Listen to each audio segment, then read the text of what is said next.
नमस्कार। जैसा कि आप सब जानते हैं, कुछ समय पहले पंजाब फार्मर्स के द्वारा एक प्रोटेस्ट शुरू किया गया, जो कि पंजाब से चलते हुए दिल्ली तक पहुंचा और अब इस हद तक बड़ा हो चुका है कि वह हर न्यूज़पेपर व न्यूज़ चैनल की हेडलाइन बन चुका है। तो आज इस वीडियो के ज़रिए मैं आप सबसे डिस्कस करना चाहूँगा कि ऐसा क्या हुआ था जो फार्मर्स को इतना बड़ा प्रोटेस्ट करना पड़ा।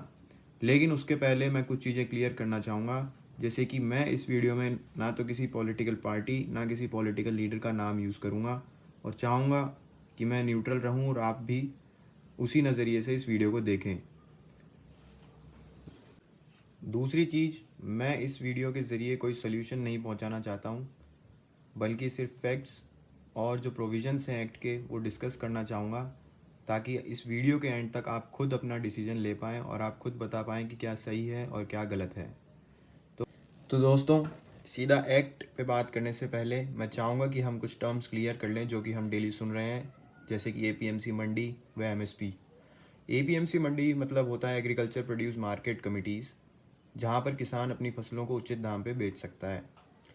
ये एपीएमसी मंडीज़ दोस्तों स्टेट गवर्नमेंट के द्वारा अपने एक्ट्स के तहत बनाई जाती हैं और सीधा स्टेट गवर्नमेंट ही उनको रेगुलेट करती है। जो कमिटीज़ होती हैं वो स्टेट गवर्नमेंट के द्वारा ही बनाई गई होती हैं। तो दूसरी चीज़ है दोस्तों एमएसपी। इसका फुल फॉर्म है मिनिमम सपोर्ट प्राइस। ये हर सोइंग सीज़न के पहले गवर्नमेंट ऑफ इंडिया के द्वारा अनाउंस करी जाती है, जो कि CACP commission for agricultural cost and prices की रिकमेंडेशन पे बेस्ड होती है। ये एक मिनिमम सपोर्ट प्राइस होती है, जिससे गवर्नमेंट अश्योर करती है कि अगर कोई आपकी फसल नहीं खरीदेगा तो उस सर्टेन प्राइस पे गवर्नमेंट प्रोक्योर करेगी या गवर्नमेंट खरीदेगी। ये MSP 23 कमोडिटीज़ के लिए रिलीज़ करी जाती है और इसका कोई लीगल बैकिंग नहीं है, ये सिर्फ एक अश्योरेंस है, ना कोई स्टैट्यूटरी बैकिंग है। तो आइए हम आगे अब एक्ट के बारे में डिस्कस करते हैं कि इशू क्या है। तो आइए अब हम शुरू करते हैं कि असली मुद्दा क्या है, असली इशू क्या है। दोस्तों, कुछ समय पहले गवर्नमेंट ऑफ इंडिया 3 लॉ लाई थी, जो कि एग्रीकल्चर के लिए थे डायरेक्टली, और उन्हीं के तहत ये प्रोटेस्ट शुरू हुआ है, या मैं कहूँ कि उन्हीं के अगेंस्ट ये प्रोटेस्ट शुरू हुआ है, जिनको हम एक एक करके डिस्कस करते हैं। जिनमें दो ज़्यादा इंपॉर्टेंट है जो कि डायरेक्टली फार्मर्स डिमांड कर रहे हैं कि उनको रिपील किया जाए। ओवरऑल तो तीनों लॉ रिपील होने चाहिए ऐसा फार्मर्स कह रहे हैं, पर पर्टिकुलरली दो के लिए ये प्रोटेस्ट ज़्यादा स्ट्रॉन्ग है। तो आइए शुरू करते हैं, जिसमें फर्स्ट एक्ट है दोस्तों, farmers produce trade and commerce promotion and facilitation act 2020। अब इस एक्ट में सेंट्रल गवर्नमेंट ने ये प्रोविज़न डाला है कि जो एपीएमसी मंडी है, जहाँ पे पहले किसान को अपनी फसल को बेचना ज़रूरी होता था, वो अब ज़रूरी नहीं रहेगा। किसान चाहेगा तो एपीएमसी मंडी के बाहर भी बेच सकता है अपनी फसल को। तो दोस्तों, मैं आप लोगों को क्लियर कर दूं कि इस एक्ट के पहले अगर एपीएमसी मंडी के बाहर अगर कोई किसान अपनी फसल को बेचता था तो वो एक क्रिमिनल ऑफेंस था। उसको अलाउड नहीं था कि वो एपीएमसी मंडी के बाहर जाके अपनी फसल को बेच सके।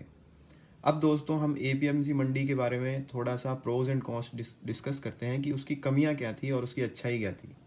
तो दोस्तों, एपीएमसी मंडी की सबसे बड़ी कमी थी कि वहाँ पे जो फार्मर था जो अपनी फसल लेकर जाता था, उसका एक्सप्लॉयटेशन बहुत ज़्यादा होता था। मैं आपको समझाना चाहूँगा कैसे होता था। आप समझिए, जैसे कि मानिए कि एक किसान है, वो अपने खेत से अपने ट्रैक्टर में अपनी फसल लेकर मंडी तक जाता है, जो कि उसके घर से ऑलमोस्ट 10 किलोमीटर्स दूर है। हम एक आइडिया ही मान रहे हैं, अप्रॉक्सीमेटली 10 किलोमीटर्स अगर वो बंदा जाता है और वहाँ पर अपनी फसल बेचना चाहता है, वहाँ पे क्या होता है दोस्तों, जो ट्रेडर्स होते हैं एपीएमसी मंडी में, वो उस फसल को, जो उनके कट्टे होते हैं, जो उनके बैग्स होते हैं, उनको खोल के चेक करते हैं और उसके बाद उसकी रेट बताते हैं। अब मैं आपको ये बताना चाहूँगा कि अगर कोई फार्मर 10 किलोमीटर जाता है अपनी सारी फसल लेके और उसके 2-3 बैग वहाँ पे खोल के चेक करे जाते हैं, तो वो ये चीज़ तो वापस नहीं सोच सकता कि उनको अगर रेट नहीं मिलेगी तो वो वापस उन बैग को पैक करके और अपने घर पे वापस आएगा, क्योंकि उसके पास और कोई ऑप्शन नहीं है एपीएमसी मंडी के अलावा। अब ये मजबूरी फार्मर्स की देखते हुए वहाँ के जो ट्रेडर्स थे वो यूनियन बना लेते थे और उनको कम रेट पर प्रोक्योर करने की कोशिश करते थे, जिससे बचने के लिए गवर्नमेंट ने एमएसपी अनाउंस करवाई थी। एमएसपी में मतलब ये था कि अगर ट्रेडर्स एक सर्टेन अमाउंट तक इसको नहीं खरीद रहे हैं तो गवर्नमेंट खरीदेगी। जैसे कि हम एग्जांपल के थ्रू बात करें, जैसे वीट का एक एमएसपी रिलीज़ होता है अराउंड 1800 पर क्विंटल गवर्नमेंट के द्वारा, कि आप इससे कम किसान से प्रोक्योर नहीं कर सकते, आपको इतने रुपए देने ही पड़ेंगे। एक तरीके से गवर्नमेंट अश्योर करती है कि कोई नहीं देगा तो हम तो देंगे। अब क्या होता है दोस्तों, एपीएमसी मंडी में जो यूनियन है वो 1800 से कम में तो प्रोक्योर नहीं करती है, लेकिन उसकी प्राइस को 1800 के आसपास ही रखती है, मतलब 150 रुपये ऊपर या नीचे। अब इससे क्या होता है, फार्मर्स के लिए एक प्राइस लिमिट हो चुकी है कि हाँ 1800 गवर्नमेंट प्रोक्योर कर रही है तो उसके थोड़ा सा ऊपर ट्रेडर्स प्रोक्योर कर लेंगे। लेकिन क्या आप सोच सकते हैं कि वो किसान चाहे तो उस 1800 से एमएसपी से भी ज़्यादा या उससे और भी ज़्यादा वो बेच सकता है, लेकिन एपीएमसी के रूल्स के तहत तो वो कहीं नहीं बेच सकता। तो ये तो हुआ पहला पॉइंट। दूसरा एपीएमसी का नुकसान ये था दोस्तों कि वहाँ पे जब फार्मर अपनी फसल लेकर जाता था तो उसके मंडी के चार्जेस, उसके सेस, उसके ट्रांसपोर्टेशन चार्जेस, उसके स्टोरेज चार्जेस, कई चार्जेस लगते थे जिससे कि फसल महंगी हो जाती है, लेकिन उसका लाभ जो है वो फार्मर को नहीं मिलता है। तो ये हुआ दूसरा मुद्दा। अब एपीएमसी मंडी का इशू बड़ा क्यों है दोस्तों, मैं आपको ये बताना चाहूँगा कि स्टेट गवर्नमेंट एपीएमसी मंडी में जो चार्जेस होते हैं वो स्टेट गवर्नमेंट की रेवेन्यू का बहुत बड़ा पार्ट होती है। ये हर स्टेट गवर्नमेंट की होती है, कोई पर्टिकुलर पंजाब, हरियाणा या इन तक के लिए कन्फाइंड नहीं है। तो एक तरीके से अगर एपीएमसी मंडी का लॉस होता है तो वो स्टेट गवर्नमेंट के फंड का भी लॉस होता है। और अगला नुकसान एपीएमसी मंडी का ये है कि उसमें लिमिटेड नंबर्स के ट्रेडर्स होते हैं कि एपीएमसी मंडी में, जिससे कि कंपटीशन बहुत कम हो जाता है। दोस्तों हम सब जानते हैं जब लोग ज़्यादा बढ़ते हैं तो कंपटीशन भी ज़्यादा बढ़ता है। तो ये एक सिंपल सा फंडा है, अगर वहाँ पे लोग कम होंगे खरीदने वाले तो वेरिएशन भी कम होगा और कंपटीशन भी कम होगा। ये तो हमने समझा एपीएमसी मंडी का सिस्टम। लेकिन अब इसके फ़ायदे क्या हैं?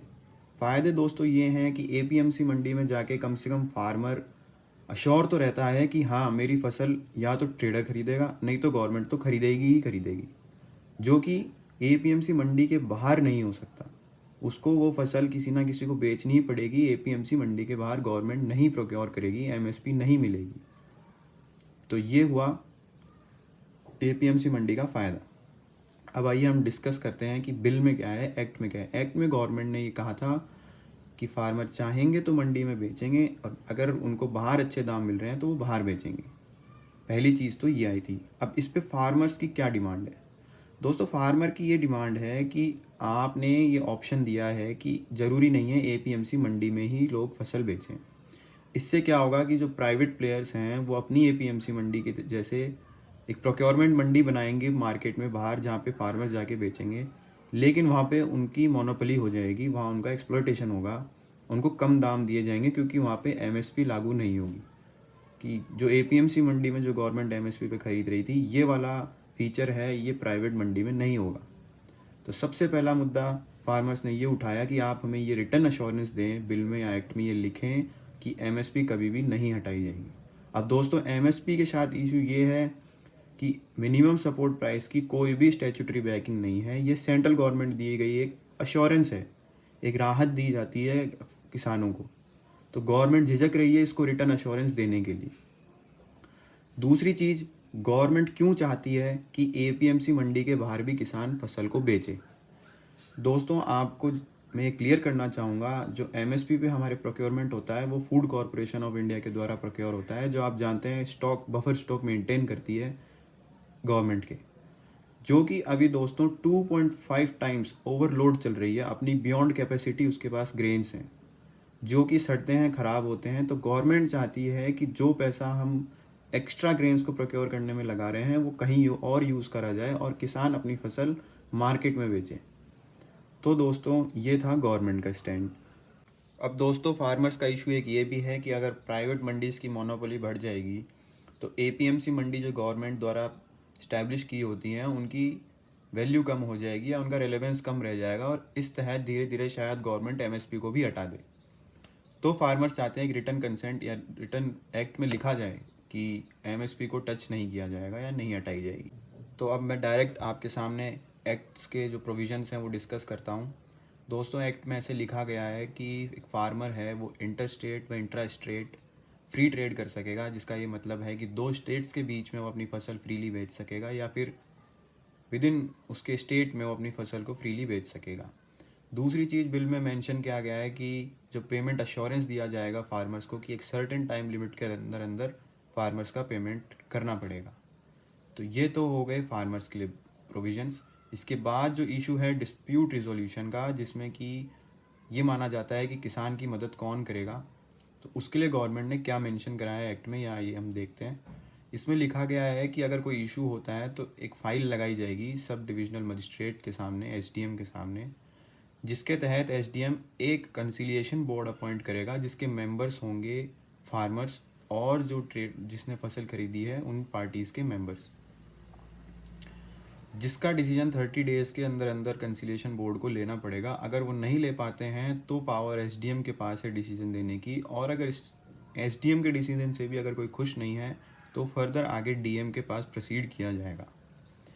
दूसरी चीज़, जो प्राइवेट मंडी हैं या कोई इलेक्ट्रॉनिक प्लेटफॉर्म से जो फार्मर से फ्रीली ख़रीद रहा है प्रोड्यूस को या फसलों को, उनको भी हटाने की पावर स्टेट गवर्नमेंट्स को दी गई है कि स्टेट गवर्नमेंट चाहेगी तो किसी भी ट्रेडर को मना कर सकती है कि आप इस किसान से फसल नहीं खरीद सकते हैं, अगर स्टेट गवर्नमेंट को ऐसा लगता है कि वह फार्मर का एक्सप्लॉयटेशन कर रहा है। तो दोस्तों ये तो था पहला बिल, उसके प्रोज कॉन्स और गवर्नमेंट का स्टैंड और फार्मर्स का स्टैंड। अब इस एक्ट के बारे में मैं आपसे कुछ चीज़ें डिस्कस करना चाहूँगा, जैसे कि ये एक फ्री ट्रेड पॉलिसी का सपोर्टिव है कि फार्मर्स को फ्री ट्रेड पॉलिसी का एक पार्ट बनाया जाए और मार्केट में वो फ्रीली ऑपरेट करें। लेकिन दोस्तों हमारी more than 40% of the population agriculture पे डिपेंड है, तो ये भी ज़रूरी है कि गवर्नमेंट इतनी बड़ी पॉपुलेशन को अपने अंडर कंट्रोल में रखे और उनको किसी प्राइवेट प्लेयर या बड़ी एमएनसीज़ के तहत खुला नहीं छोड़े, क्योंकि ये एक बहुत बड़ा रिस्क हो सकता है कि वेलफेयर सोसाइटी है हमारी, हमारा कॉन्स्टिट्यूशन हमारे गवर्नमेंट को एक वेलफेयर स्टेट की तरफ डायरेक्ट करता है कि हमारा एक स्टेट वेलफेयर स्टेट रहे। ये तो हुई दोस्तों पहले एक्ट की बात। आइए अब हम दूसरे एक्ट पर चलते हैं जिसके ऊपर फार्मर प्रोटेस्ट जारी करे हुए हैं, जिसका नाम है the farmers empowerment and protection agreement on price assurance and farm services act 2020। इसके पहले मैं आपसे एक चीज़ डिस्कस करना चाहूँगा जिसका एक टर्म का नाम है कॉन्ट्रैक्ट फार्मिंग। दोस्तों कॉन्ट्रैक्ट फार्मिंग ये होती है कि अगर मेरी कोई एमएनसी है, मैं या कंपनी हूँ, बड़ी कंपनी का मालिक हूँ, तो मैं कुछ किसानों से कॉन्ट्रैक्ट कर लूँगा कि आप मेरे लिए ये फसल उगाइए, और जब ये फसल तैयार होगी तो उस फसल को एक सर्टिफाइड प्राइस पे, जो हमने पहले एग्रीमेंट में लिखी है प्राइस, उस प्राइस पे मैं पूरा का पूरा आपकी फसल को खरीद लूँगा। ऐसे कॉन्ट्रैक्ट्स बड़ी बड़ी कंपनियां हमारे देश के किसानों के साथ करती हैं। अब दोस्तों इस एक्ट में इस चीज़ को स्ट्रॉन्ग करने के लिए कहा गया है कि हम गवर्नमेंट जो है वो कॉन्ट्रैक्ट फार्मिंग को प्रमोट करेगी। लेकिन दोस्तों किसानों का कहना ये है कि कॉन्ट्रैक्ट फार्मिंग का सबसे बड़ा नुकसान ये है कि जो बड़ी बड़ी कंपनियां होती हैं उनकी फाइनेंशियल स्ट्रेंथ होती है, वो बहुत पावरफुल होते हैं, जो कि ब्यूरोक्रेसी को ईजिली खरीद सकते हैं। तो वो जब चाहेंगे उस हिसाब से रेट तय कर देंगे और जब चाहेंगे तब कॉन्ट्रैक्ट तोड़ देंगे, तो उनका कोई कुछ नहीं बिगाड़ पाएगा और हमारे फार्मर्स को सफ़र करना पड़ेगा। जिसका एक सबसे बड़ा एग्जांपल दोस्तों दिया जा रहा है आजकल न्यूज़ में पेप्सिको का। तो दोस्तों पंजाब में हुआ क्या था पेप्सिको के साथ? पेप्सिको ने कॉन्ट्रैक्ट किया था कुछ फार्मर्स के साथ टमाटर को लेके या टमाटोज़ को लेके कि ये टमाटोज़ आप उगाइए और हम आपसे ख़रीद लेंगे। तो दोस्तों पेप्सिको का स्टैंड ये है कि जिस प्राइस पे हमने टमाटर के लिए कॉन्ट्रैक्ट किया गया था, लेकिन बाद में फार्मर्स ने उस कॉन्ट्रैक्ट को तोड़ते हुए वो टमाटर हायर प्राइस पे किसी और को बेचे, जबकि फार्मर्स का स्टैंड ये है कि ऐसा कुछ नहीं था। पेप्सिको ने क्वालिटी का इशू बताकर उस कॉन्ट्रैक्ट को तोड़ दिया और फार्मर्स को सफ़र करना पड़ा। ऐसा ही सेम केस दोस्तों पेप्सिको का गुजरात में भी हुआ था, अहमदाबाद में, जिसमें पेप्सिको एक अपने रजिस्टर्ड क्वालिटी के पोटैटोज़, जिससे कि वो लेस चिप्स का प्रोडक्शन करती है, वो फार्मर से उगा रही थी। अब दोस्तों कुछ क्रॉप्स होती हैं जो जेनेटिकली मॉडिफाइड क्रॉप्स होती हैं, जिनका रजिस्ट्रेशन होता है गवर्नमेंट के पास, जिनको यूज़ करने के लिए आपको परमिशन लेनी पड़ती है। तो पेप्सिको ने उस क्वालिटी के पोटैटोज़ के लिए रजिस्ट्रेशन करवा रखा था, लेकिन पेप्सिको का कहना ये है कि किसान जो उनके पोटैटोज़ उगा रहे थे, उन्होंने पेप्सिको से बिना पूछे उन्हीं सीड्स को दूसरी जगह पर भी उगाना शुरू करा और उनको बेचना शुरू करा, जो कि ये एक इंटेलेक्चुअल प्रॉपर्टी राइट को थ्रेट दे रहा था। एक पेप्सिको का रजिस्टर्ड पोटैटो को बिना पूछे यूज़ किया जा रहा था। तो दोस्तों इन सब चीज़ों में पेप्सिको का कहना चाहे कुछ भी हो, लेकिन सफ़र किसान को करना पड़ा था। तो पंजाब के जो फार्मर प्रोटेस्ट कर रहे हैं उनका यही कहना है कि एट लास्ट हमारे फार्मर्स को ही सफ़र करना पड़ता है, क्योंकि वो टोटली डिपेंडेंट होते हैं कॉन्ट्रैक्ट पे, उनकी फसलों पे, जो कि एक वल्नरेबल सेक्शन है हमारी सोसाइटी में आज इकोनॉमिकली आप देखा जाए, क्योंकि हमारी एग्रीकल्चर मानसून पर डिपेंड होती है। हम इतने डेवलप्ड एग्रीकल्चर नहीं है जितना अदर कंट्रीज़ हैं, जैसे कि इसराइल है, यूएसए है। तो दोस्तों, इस कॉन्ट्रैक्ट फार्मिंग वाले एक्ट पर गवर्नमेंट का स्टैंड ये है कि ये कॉन्ट्रैक्ट एक फ़िक्स होगा, जैसे कि गवर्नमेंट ने बिल में भी मेंशन करा है, एक्ट में भी मेंशन करा है कि इसका एक डिस्प्यूट रिजोल्यूशन मैकेनिज्म होगा, जिसमें कि सेम वही कंसिलिएशन बोर्ड बनाया जाएगा, जिसमें दोनों पार्टीज़ के मेंबर्स की रिप्रेजेंटेशन होगी और वो इस चीज़ पे डिसीजन लेंगे। और दूसरी चीज़ दोस्तों, कॉन्ट्रैक्ट फार्मिंग का फ़ायदा हम ये देख सकते हैं कि जब कोई कंपनी कॉन्ट्रैक्ट करती है फार्मर्स के द्वारा या फार्मर्स के साथ, तो वो उनको टेक्नोलॉजी भी ट्रांसफ़र करती है। जैसे कि हम पेप्सिको वाला ही एग्जांपल लें कि एक पोटैटोज़ एक अच्छी क्वालिटी के फार्मर्स को दिए गए उगाने के लिए, तो एक नई चीज़ फार्मर्स को मिली एक कंपनी के कॉन्ट्रैक्ट के द्वारा, तो वो फार्मर्स को कई बार फ़ायदा भी दिलाती है। तो ये तो है दोस्तों हमारे 2 एक्ट। और तीसरा एक्ट है एसेंशियल कमोडिटीज़ अमेंडमेंट एक्ट 2020। इसमें दोस्तों क्या होता है कि कुछ कमोडिटीज़ होती हैं जो हमारी डेली लाइफ के लिए एसेंशियल होती हैं, जैसे कि फूड क्रॉप्स, मेडिसिन, ये सब। अब इसमें क्या होता है दोस्तों, ये एक्ट आया था जिसमें गवर्नमेंट ने ये प्रोविज़न जब पहले आया था तब ये दिया गया था कि एक नेचुरल कैलेमिटीज़ के लिए या किसी अपकमिंग डिज़ास्टर के लिए गवर्नमेंट चाहे तो होर्डिंग के जो लिमिटेशंस है वो लगा सकती है कि इससे ज़्यादा मार्केट में क्रॉप्स नहीं आएंगी। जैसे कि मान लीजिए कई बार आप देखते हैं प्याज के दाम बहुत ज़्यादा बढ़ जाते हैं क्योंकि वो मार्केट में नहीं आ रहे होते हैं और वो होर्डिंग होने लग जाती है। तो दोस्तों, जब ये एक्ट आया था तब इसका एम ये था कि जो फ्यूचर सिचुएशंस बिगड़ेंगे उनके लिए हम जो होर्डिंग कर रहे हैं आगे वो क्रॉप्स काम आए। लेकिन इसका दुष्परिणाम आने लग गया कि रेट ज़्यादा बढ़ने लग गई, बिना मतलब ही होर्डिंग होने लग गई। कोई डिज़ास्टर आता भी नहीं था और वैसे ही उन गुड्स को होल्ड कर लिया जाता था, रोक लिया जाता था, मार्केट में रिलीज़ नहीं किया जाता था, ताकि इसकी प्राइस बढ़ेगी और फिर हम इसको मार्केट में छोड़ेंगे, जैसा कि प्याज के साथ हर साल होता है। तो गवर्नमेंट ने चाहा कि जो हमारी गलती थी एसेंशियल कमोडिटीज़ एक्ट की, हम इसको वापस रिपील कर दें, हम इसको हटा दें। और इस एक्ट में लिखा हुआ है कि सेंट्रल गवर्नमेंट की जो गुड्स को रोकने की या होर्डिंग करने की जो पावर थी उसको कम किया जाए। तो दोस्तों, इस पे मेरी ओर से मैं कुछ नहीं ढूंढ पाया हूँ कि फार्मर्स का इशू क्या है। जब बस मैंने इतना ही पढ़ा है कि 2 बिल के साथ ये तीसरा बिल भी आया था, तो फार्मर्स चाह रहे हैं कि तीनों बिल एक साथ ही रिपील हो जाए। तो दोस्तों, ये हो गई तीनों एक्ट्स की बात जो गवर्नमेंट लाई है और जिनको फार्मर्स रिपील करने की बात कर रहे हैं। तो दोस्तों, अब आपके ऊपर डिपेंड है, आप खुद अपना ब्रेनस्टॉर्म कीजिए और खुद सोचिए कि क्या सही है और क्या गलत है। इसमें ना तो कोई पॉलिटिकल इशू आना चाहिए, ना आप किसी के साइड लेंगे कि ये पॉलिटिकल पार्टी मेरे साइड पे है तो मैं इसका स्टैंड लूँ, ऐसा कुछ नहीं है। कोशिश करिए अपने आप को न्यूट्रल रखिए, ज़्यादा मैनिपुलेट मत हुइए न्यूज़पेपर, न्यूज़ चैनल्स के द्वारा, जो कि मेरे हिसाब से कई बार पॉलिटिकली फंडेड होते हैं। तो मैं चाहूँगा आप सीधा एक्ट को पढ़ें, फार्मर्स के कमेंट्स को पढ़ें और खुद एनालिसिस करें कि क्या इशू है। दोस्तों, आप और मैं सोल्यूशन नहीं दे सकते हैं, उसके लिए फार्मर्स खुद हैं और गवर्नमेंट है जो टेबल पे बैठ के बात कर रहे हैं, जिनके बीच में डिस्कशन चालू है। तो अपना टाइम सोल्यूशन ढूंढने में इस चीज़ में वेस्ट ना करें। किसी चीज़ का एक बस अंडरस्टैंडिंग लें, उस चीज़ को समझें, उनकी ग्रीवांस समझें, उनका एक डेप्थ समझें। दोस्तों, ये तो उन 3 एक्ट्स की बात हो गई जिन पे डायरेक्टली फार्मर्स प्रोटेस्ट कर रहे हैं। और भी कुछ फार्मर्स की डिमांड है, जैसे कि एग्रीकल्चर बिल में जो अमेंडमेंट करे गए हैं उनको लेकर है, स्टबल बर्निंग पर पनिशमेंट को लेकर बातें हैं। तो दोस्तों, अगर आपको मेरी ये वीडियो अच्छी लगेगी तो मैं आगे और भी जो इश्यूज़ हैं फार्मर्स के उन पर ट्राई करूँगा डिस्कस करने की। ये मेरा जस्ट एक ट्राई था। तो धन्यवाद आप सभी को। मैं आशा करता हूँ आपको ये वीडियो पसंद आई होगी। इसमें ऐसा कुछ नहीं था जो किसी एक भी पॉलिटिकल पार्टी की तरफ बोला हो या किसी के अगेंस्ट बोला हो। मैंने कोशिश करी है बिल्कुल सच्चाई आपके सामने रखने की। धन्यवाद।